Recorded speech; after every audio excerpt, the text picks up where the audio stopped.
Ahojte. Keďže mi ešte stále niekedy vedia prísť správy, čo je to ten perlit, čo je to keramzit, na čo slúži rašeliník, alebo čo je to tá píniová kôra, tak som sa vám to rozhodla raz a navždy objasniť. Začneme od môjho najobľúbenejšieho a to je rašeliník. Rašeliník sa používa na zakoreňovanie, alebo ja ho používam aj ako prímes do substrátu. Viete si ho zakúpiť v rôznych podobách, a teda konkrétne asi iba v dvoch, a to je lisovaný, alebo už konkrétne taký rozrobený, taký vzdušný. Takto vyzerá rašeliník v lisovanej podobe a takto vyzerá rašeliník už v rozrobenej štruktúre, alebo teda po pridaní vody. Po pridaní vody sa rašeliník nafúkne, pretože dokáže spotrebovať strašne veľké percento vody. A tým je super aj na množenie rastlín, pretože ak rastlinu rozmnožujete samostatne v substráte, tak môže preschnúť tá rastlina, alebo ten odrezok vám môže uschnúť. A naopak, ak rastlinu dáte do vody, tak zase môže začať hniť. Rašeliník je super, pretože si to viete ako keby regulovať, pretože tým, že dlho drží vlhkosť, aj teraz ja som ho polievala pred pár dňami a stále je vlhký, tak je naozaj na to vhodný. Väčšinou, keď takto si niečo množím, tak to ešte prekriem igelitovým vreckom a tam prepicham dierky, aby tá rastlina mala dostatok vzduchu. Rašeliník je prírodný materiál, aj preto je za mňa najvhodnejší a najradšej ho používam. A hlavne, čo sa týka efektívnosti, tak je pre mňa rašeliník vždy taká najefektívnejšia alebo najúčinnejšia voľba, hlavne pri raritnejších rastlinách, pretože ešte sa mi nikdy nestalo, že by som rastlinu rozmnožovala alebo teda klíčila v rašeliníku a nepodarilo by sa to. Píniová kôra. S píniovou kôrou sa môžete najčastejšie stretnúť ako s takým dekoračným prvkom, ako súčasť záhradky. No môžete ho používať taktiež na rozmnožovanie rastlín alebo aj na pestovanie. Veľmi často býva píniová kôra ako súčasťou substrátov na orchidei, alebo sa orchidei zvyknú pestovať len v tejto píniovej kôre. Ja doma píniovú kôru momentálne nemám, no mám doma substrát, ktorý mi ešte ostal z kvetárne. Ten obsahoval aj píniovú kôru a vyzerá to teda takto. Určite ste sa s tým už stretli u niekoho na záhrade ako súčasťou, alebo teda ako tá spodná časť pod rastlinami. No a teraz dve veci, ktoré používam po rašeliníku najčastejšie, a to je perlit a keramzit. Perlit a keramzit viete kúpiť na všetkých záhradkárstvách alebo aj v menších rastlinárstvách. Ja mám doma konkrétne teraz keramzit z Oby, perlit z Oby od značky Agro a potom perlit a keramzit z kvetárne.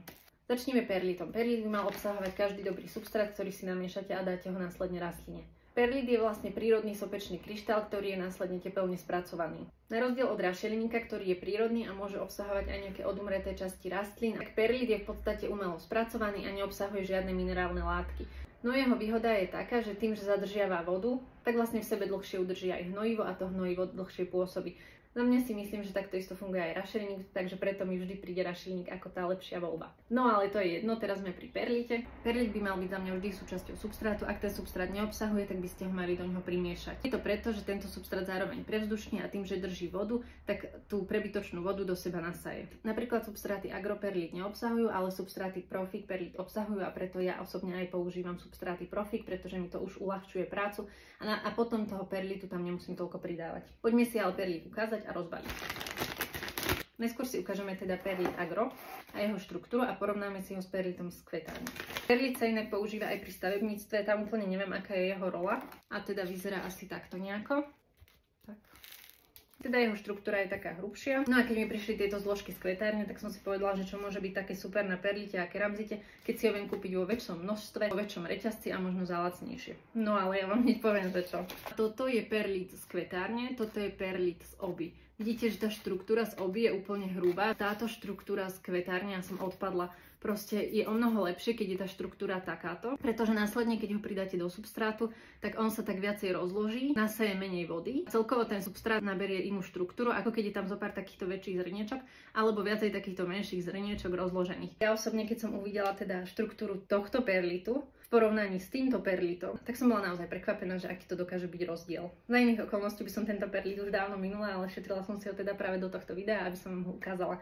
Ak tento hrubší perlit pridáte do substrátu, tak ho tam pridáte napríklad za jednu hrst, on sa tam niekde rozloží. Pokiaľ do substrátu pridáte tento jemnejší perlit, takisto za jednu hrst, tak vlastne on sa rozloží na viacerých miestach, tým pádom ten substrát by mal lepšie prevzdušniť. Úplne, že najideálnejšie riešenie by bolo tieto dva perlity spojiť a používať ich oba. Minimálne odporúčam každému, aby si skúsil aj taký perlit a sám uvidel, že ktorý mu viacej vyhovuje.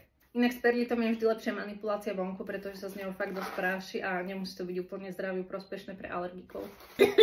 No a presuneme sa ku keramzitu. Opäť mám teda keramzit z reťazca a keramzit z kvetárne. Keramzit má podobné zložky ako perlit, aj keď je vlastne úplne iný, opäť zadržiava vodu a viete ho používať aj na miesto kamienkov pod substrátom. Keramzit má podobné vlastnosti v substráte, čo sa týka zadržiavania vody, no používa sa na niečo úplne iné. Keramzit viete použiť ako prísadu do substrátu. Ja ho používam najmä vtedy, keď nechcem toho substrátu tam dávať toľko a chcem ho trošku prevzdušniť, tak to spravím práve tým keramzitom. Ďalej ho viete využívať aj ako drenáž pod rastliny, ak napríklad kvetinač nemá drenážne otvory. Alebo ho viete využívať aj takým spôsobom, ak chcete rastlinám dopriať viacej vlhkosti, tak si môžete do podmisky nasypať keramzit, ktorý zalejete vodou a rastlinka tak v okolí bude mať vždy dostatok vlhkosti.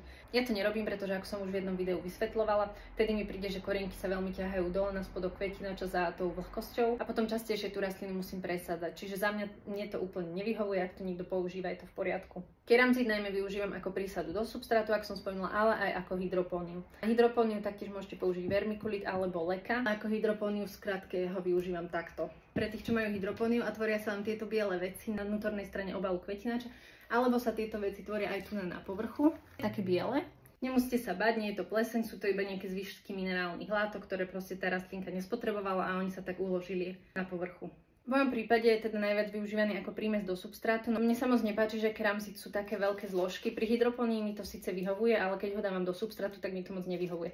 Čiže preto som aj príjemne prekvapená opäť z toho keramzitu z kvetárne. Ale poďme sa pozrieť na ich rozdiel. Toto je ten klasický keramzit a toto je keramzit z kvetárne. Tá štruktúra mi príde o dosť iná. Toto sú také väčšie čiastočky a toto mi príde o mnoho lepšie, pretože sú také menšie čiastočky, majú viacej nepravidelný tvar na rozdiel od tohto keramzitu, ktorý je taký oblý. Za mňa, ak mám niečo pridať do substrátu, tak toto je pre mňa o mnoho výhodnejšie, pretože sú to menšie čiastočky ako toto.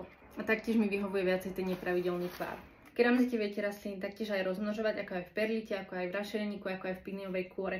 Čiže naozaj všetky tieto zložky viete použiť aj takýmto spôsobom. V tomto videu som vám úplne nechcela hovoriť o tom, čo je čo, lebo ja aj keď si to niekde prečítam, tak väčšinou to v hlave nedržím. Je to pre mňa dosť nepodstatná informácia. Podstatné pre mňa je to, ako to využívam, kde to pridávam a teda aké to má pre mňa výhody a nevýhody. Ak by ste mali nejaké otázky, tak mi ich napíšte do komentára. Ak by vás o týchto zložkách zaujímalo ešte niečo viac, tak mi to tiež hoďte do komentára a počujeme sa opäť pri ďalšom videu. Ahojte!